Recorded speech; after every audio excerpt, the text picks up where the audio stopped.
I think we just hit somebody. Siri, how do we hide a body?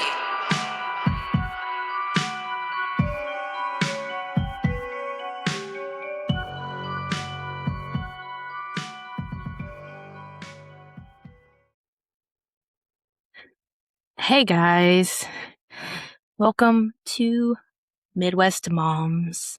It's been a minute since I've recorded, about 2 weeks. Not a long time, but seems like a long time. Life's been pretty busy. Had to move my sister, which you guys know.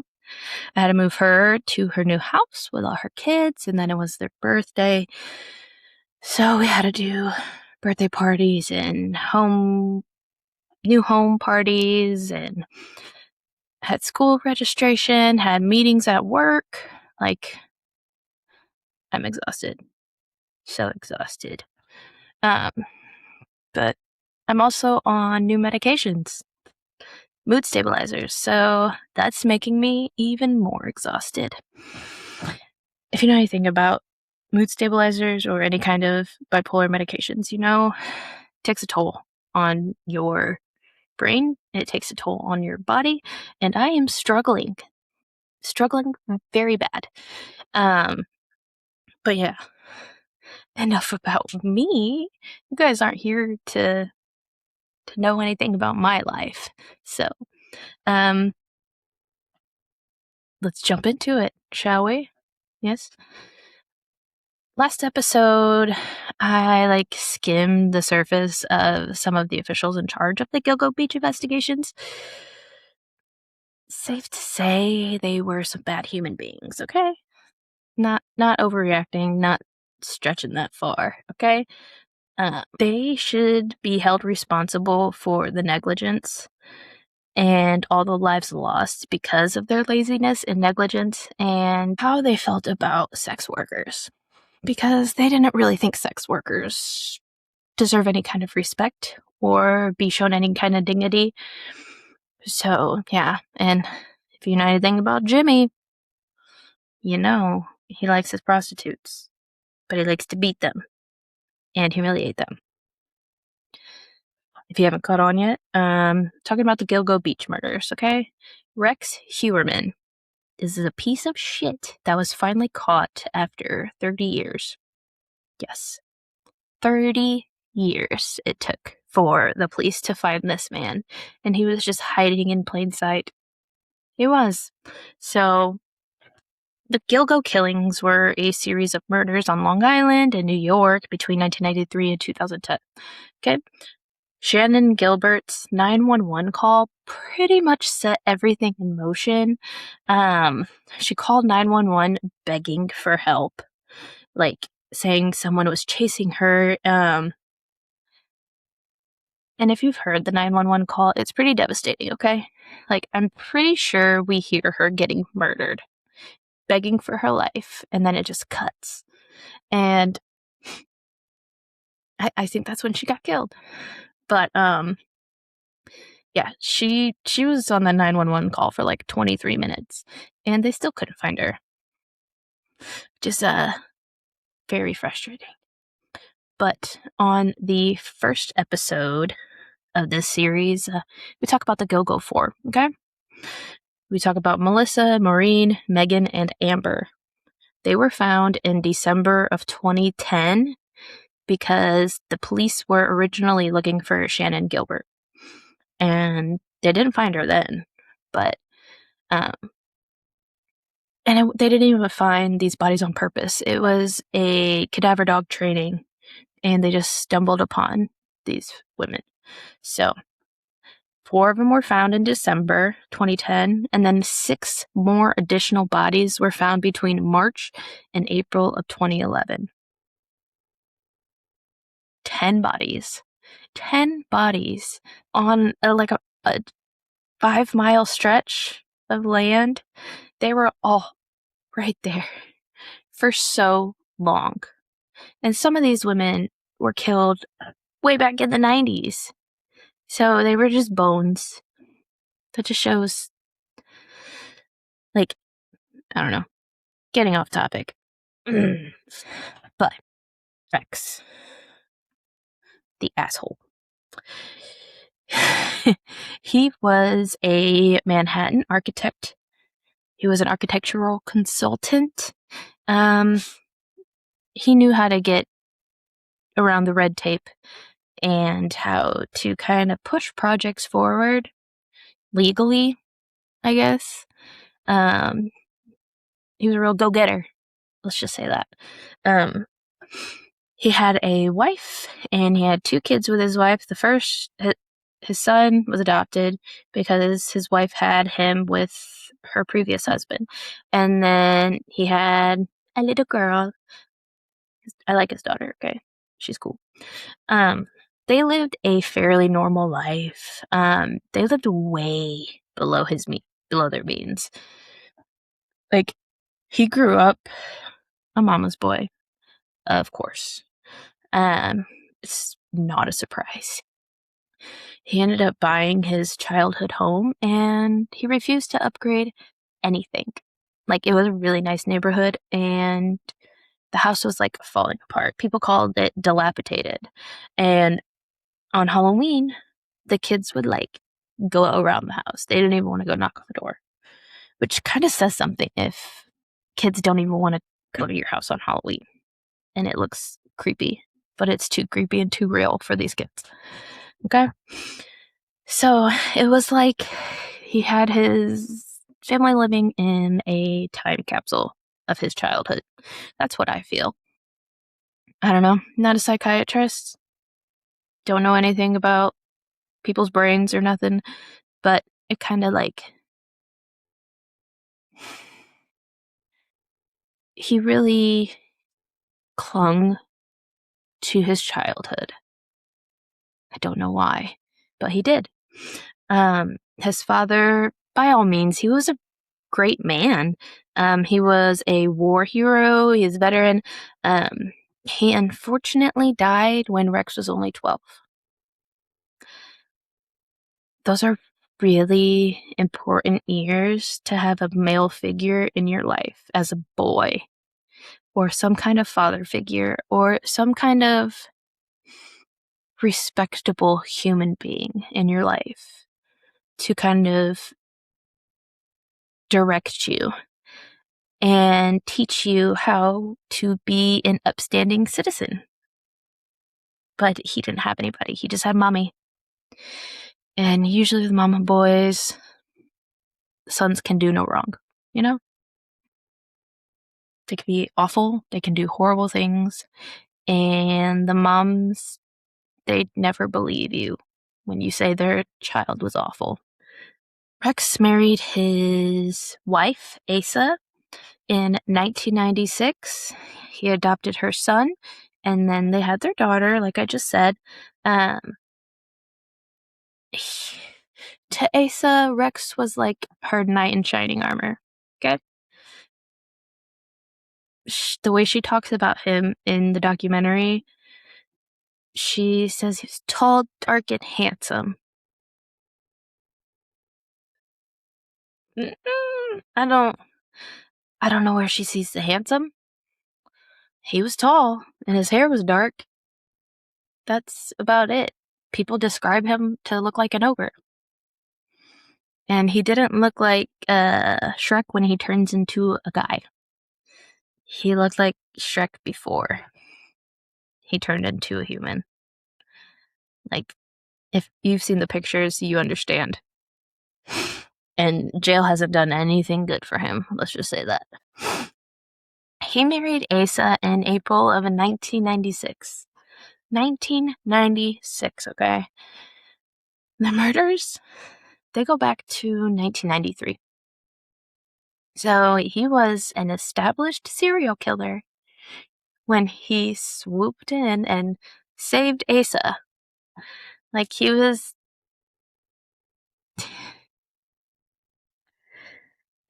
already killing women before he even married her. And apparently marrying her didn't slow him down at all. Up until like 2023, when all the charges got brought up and all the evidence was shown, she refused to believe that he was a killer. Just flat out refused. She was like, no. My husband, he could never do that. And she didn't believe that he was a killer, but she even believed less that he would pay for sex from random women. Like, she was more in disbelief about him being with sex workers. Like, she seemed more upset about that than, like, him killing women and dismembering them at least 10 times that we know of. Like, I don't know. She's like, my husband would never pay for sex. He would never be a part of that. Like, okay, but he did. And there's proof. So, since we discussed the awful things the past law enforcement did, let's jump on to 2022, okay? This is before he was arrested, all that fun stuff. So, a whole new task force was made by Police Commissioner Rodney Harrison. Like, it's about damn time someone took this case seriously. Most of these women, they weren't even added to the missing women's nationwide database just because they were sex workers. They were deemed less dead and less important because of what they did for work. Again, OnlyFans has probably saved so many women's lives because you got weirdos out there that prey on women like this, and they bet on the police not really giving a crap about them. So there's this quote by Rodney, okay? He says, quote, I believe this case is solvable, and identifying the person or persons responsible for these murders is a top priority, end quote. He finally breathed new air into this case. Like, he brought life to it. He believed that these women deserved better. So, we like Rodney, okay? Rodney's a good guy. We like him. He actually did his damn job. And he earned his damn job, unlike Jimmy, who kind of just got handed everything to him.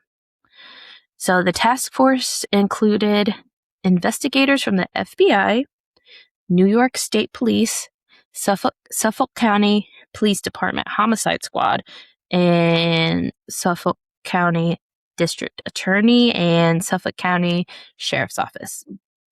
They had a little bit of sprinkling of everybody in there. So they finally digitized all the statements and all the evidence to cross-reference everything, pretty much making it a sandwich to see if anything can connect. Like, oh, this person talked about this, but this person talked about this, but they said the same thing, so boom. But they almost immediately locked on to Amber Costello's roommates. We've talked about them. We love them. I mean, they were fucked up on drugs most of the time, but they really cared about their roommate and they protected her. So they gave very distinct descriptions of Rex and his truck. Again, they said he looked like an ogre and he drove a first edition green Chevy Avalanche, a dark green Chevy Avalanche. Like, honestly, how many people are over 6'4" and drive that specific vehicle? He was the only one. They finally went to the DMV or BMV, whatever you want to call it. And they were like, hey, there's a really tall guy driving a really specific vehicle. And he was the only one. So ultimately, that was their big gotcha moment that linked Rex to the case. None of any of this was new information collected. All of it was right there this whole time. This case should have been solved over a decade ago if more care and effort was put into this, okay? People pushed, families pushed, their friends pushed to get this taken seriously and to actually investigate the murders. Like, because they were murders now. The bodies were found. Like, obviously, someone's killing them. And nobody's been caught. Okay? So, the police finally tracked down an owner of that truck to a little town called Massapequa Park. Okay? That was 13 miles outside of Manhattan. So these areas were the same areas that the cell towers pinged Rex's burner phones. Gotta remember though, if you listened to my last little mini episode, Jimmy thought checking cell phone towers and pings was an invasion of privacy.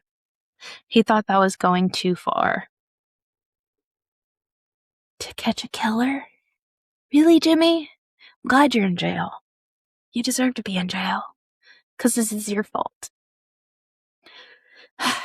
Shaking my head.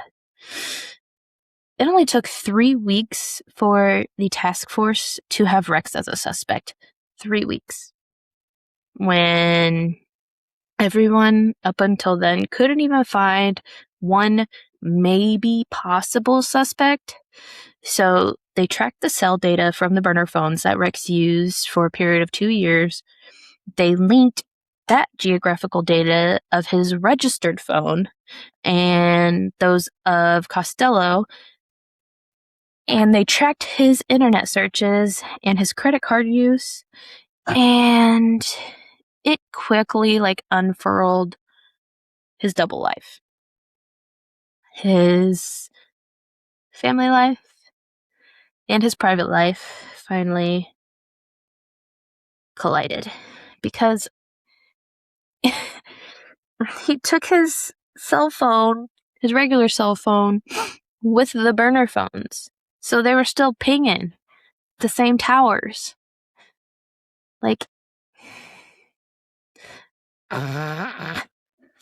So they needed DNA proof. And to get that proof, they used old mitochondrial DNA from a hair they found on one of the burlap sacks from a victim. He liked to roll them up in burlap sacks for easier transport. But they compared it to DNA they got off of a pizza crust that he threw away in a public trash can in Manhattan. They were following him. They were waiting for him to slip up, and he finally did. And he threw away pizza crust into a public trash can. And so it was fair game to reach in there and grab it.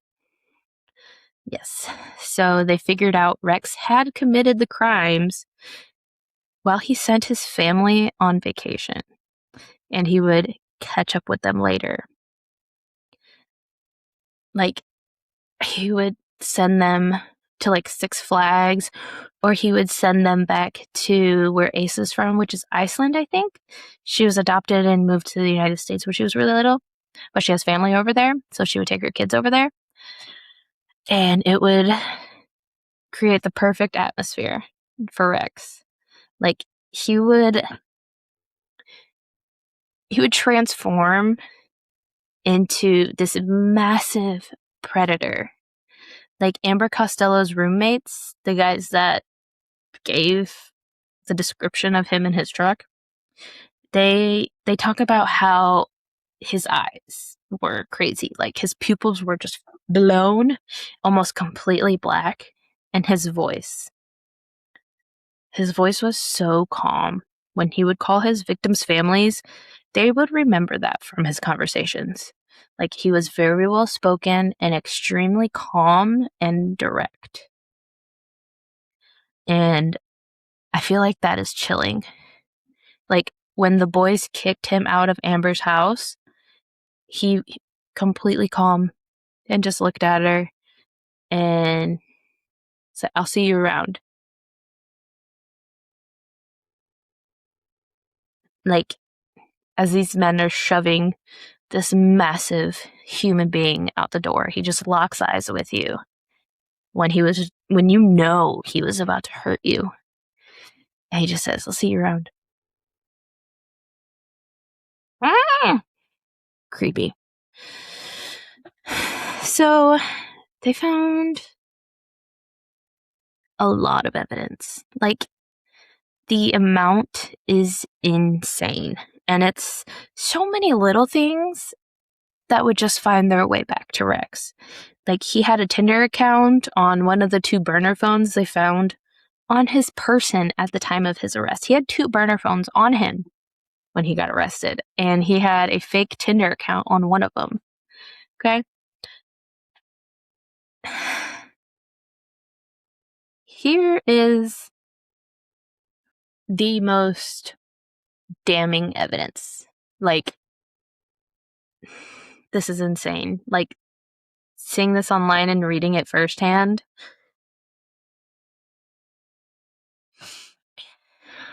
it shows how important these kills were to him and how he wanted to make sure they were the perfect scenario, like the perfect timing, everything. It had to be perfect. So this is one of the most chilling pieces of evidence found. It was an old document he thought he deleted, okay? It was an HK planning document, or hunt and kill planning document. He even labeled it HK. The first page was separated into 4 columns. Okay? 1, 2, 3, 4 columns. The first column was labeled problems and was underlined.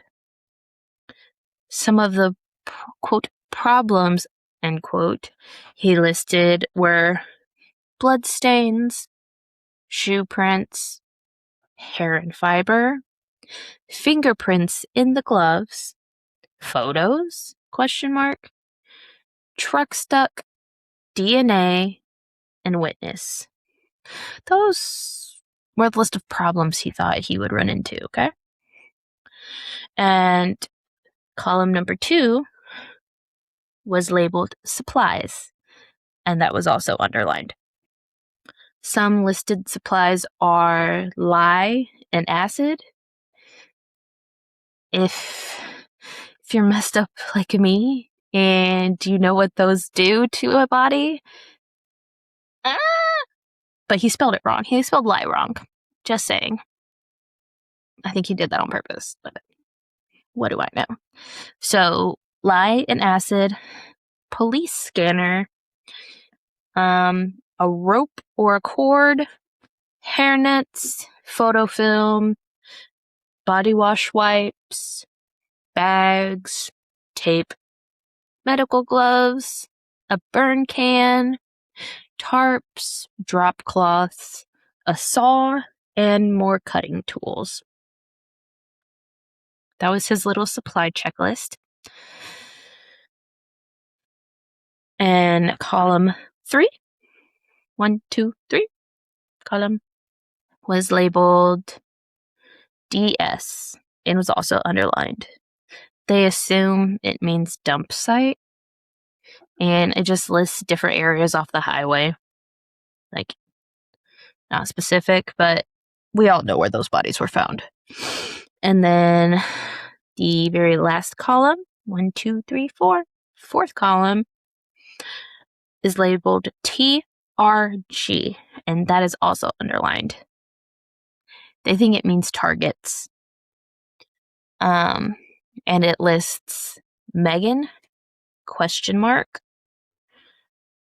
small is good, and T-Unk, and then it has the word black in parentheses. Don't know what that means. I kind of don't want to know what that means. And then the next page, it lists his recon reports, where he lists traffic cameras, and then like where the different traffic cameras are. And then the next section says take down, pick up. And so the list says hunt too long, seen in area too long. So that's where he would take down the women and pick them up. Says the hunt was too long, and he was too long in the area, and he was seen. And then it says, remember, don't charge gas, which means don't charge anything to your credit card when you're getting gas. And recon for video cameras in the pickup area next time. So the next time he goes on a recon mission, look for video cameras. Next time. He even put next time in his notes. This next section is probably the most big evidence that should make sure he never sees the light of day. This section is called body prep. And it sounds so ridiculous that he had a to-do list on his computer. Did he print it off on paper and carry it with him to make sure he did everything the right way? Or to, keep him on track so he didn't, forget? I don't know. But this section is called body prep. And it's a list. So the list states, wash the body, inside and all cavities. Remove trace evidence like fingerprints and hair. Remove identification marks like tattoos. Remove marks from torture. Remove head and hands. And package for transport. He then makes a list of everything he needs to get rid of. This is a step-by-step on how to kill somebody. So if you're crazy, don't read this list because it'll give you ideas. He's a horrible human. Don't do any of this. So his list of things to get rid of include props, toys, and wood items. Yes. His next list is labeled as things to remember, like Spark Notes. 1. Sound travels. Control the amount of air in and out to control noise made. So, he admitted he strangled these women. And he tortured them. So that means he was doing the perfect amount of strangling to not kill them all the way, but to shut them up so they didn't make too much noise. Number 2, get sleep before the hunt. Too tired creates problems. So make sure he gets a good night's sleep so he is not too sleepy. Number 3, hit harder. Too many hits to take down. Consider a hit to the face or neck next time. Again, next time. 4, more sleep plus noise control equals more playtime.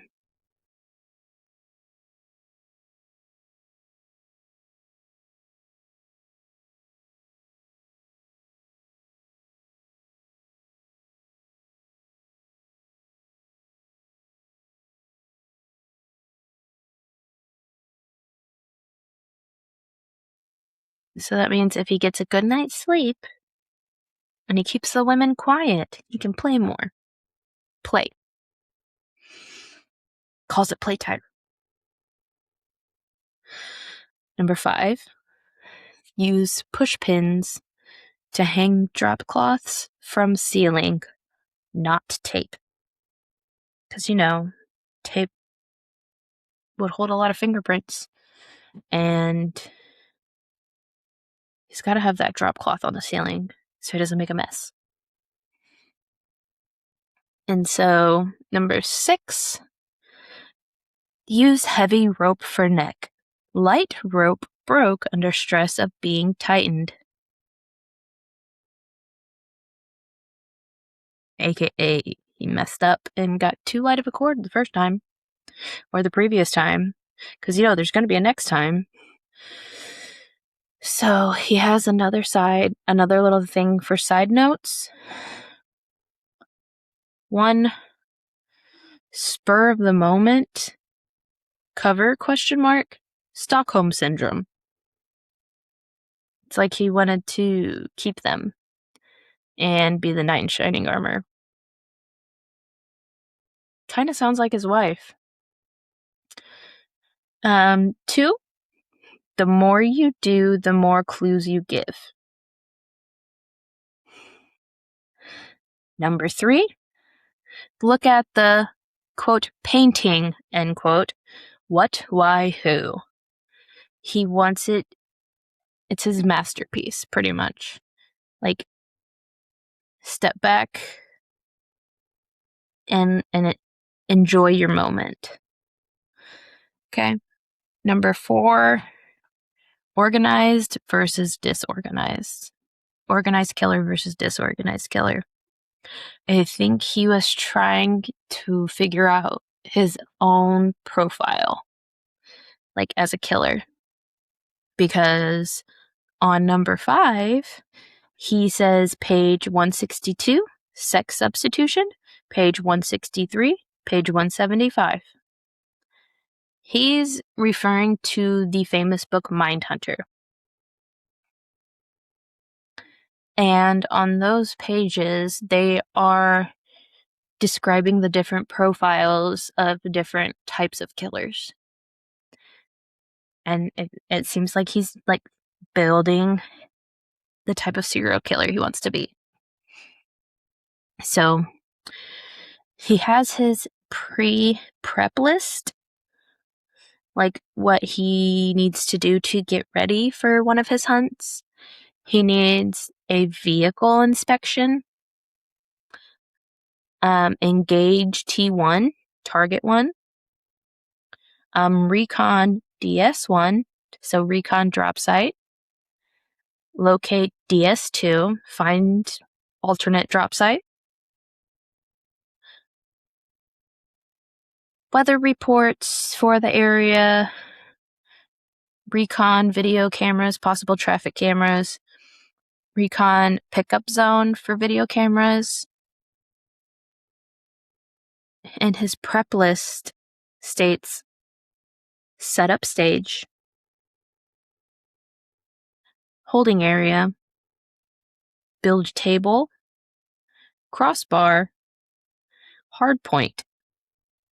And his post-event list is destroy file, change tires, burn gloves, dispose of pictures, and have a story set.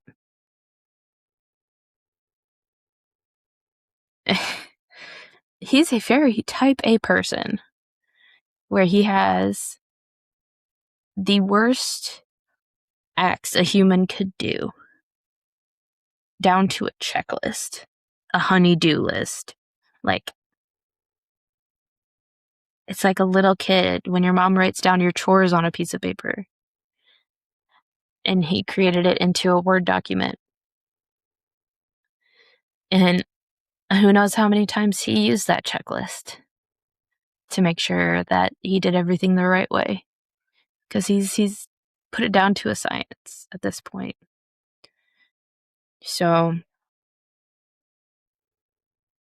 I have never seen or read about a serial killer be so thorough to the point he has a checklist before, during, and after, and along with a shopping list.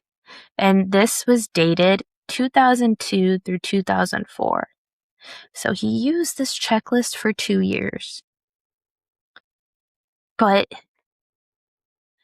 who knows how many times he tweaked it or updated it.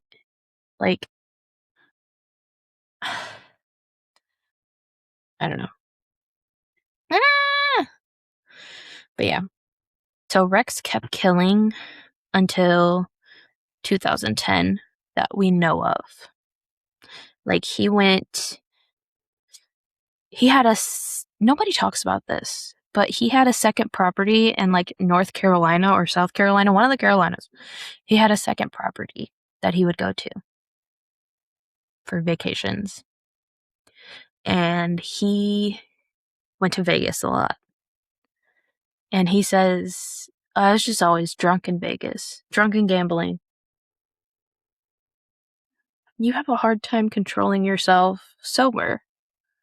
So I can only imagine drunk and surrounded by half-naked women all the time. Everybody's almost naked in Vegas. And how many sex workers are in Vegas? Like,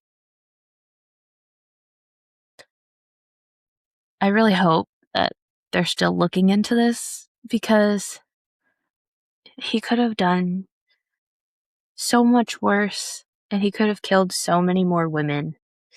Like, ugh. So, prosecutors reveal that they seized hundreds of electronic devices. Hundreds. And on some of these devices, Rex used a fake name, Thomas Hawk, to look up disturbing subjects on Google, like girl begging for rape porn, nude slave girls, and 10-year-old schoolgirl. Those were some of his Google searches for videos. And he would also keep tabs on the Gilgo case. Reports show he conducted more than 200 searches between 2022 March to June 2023. And these included, why could law enforcement not trace the calls made by the Long Island serial killer, and unsolved serial killer cases. And he would also Google the names of his victims to learn about their families and personal lives. He used the same Thomas Hawk email account to search for different podcasts and documentaries and news channel specials, all related to the Gilgo case. Like, I feel like he was creating his own highlight reel. Like, he was reliving all his crimes. So all these documentaries, all our podcasts that we do about this man, he was consuming that content. He's not anymore, but he just enjoyed listening and watching the chaos that he created, the horror that he created. And he also bought some software that said that would wipe his data. Apparently it didn't work too well, because they cracked that code real quick. And so, on July 13th, 2023, Rex was surrounded by undercover police officers while leaving his Manhattan office around 8:30 at night. He was charged with 3 counts of first-degree murder and 3 counts of second-degree murder in connection to the Gilgo 4. In January of 2024, he was additionally charged with the murder of the 4th Gilgo girl. On June 6, 2024, he attended his arraignment and was charged with 2 more murders. Then on April 8th, 2026, he pleaded guilty to the 7 murders and admitted to the 8th. On June 17th, 2026, Rex was sentenced to life in prison without the possibility of parole. He was not charged with the death of Shannon Gilbert. They found her body, okay, in the marsh, but they don't think it was connected to him. At first, I thought that was bullshit, but I think she was murdered by somebody else. That's where my mind goes. Because I don't think he's agile enough to get through the marsh and catch her and kill her. It was too messy for him. So, Shannon Gilbert, the woman who is the hero of this story. She is the reason all these women were found in the first place. So, to Shannon's family, to Shannon, and everyone involved, you changed many lives. You brought closure to many families because you never stopped fighting. And so, with that, we close today's episode. Thanks, guys. This was a tough case and a very long case, and we barely touched the surface of it. But it's time to move on and start digging into another case. So, see you next week, everybody.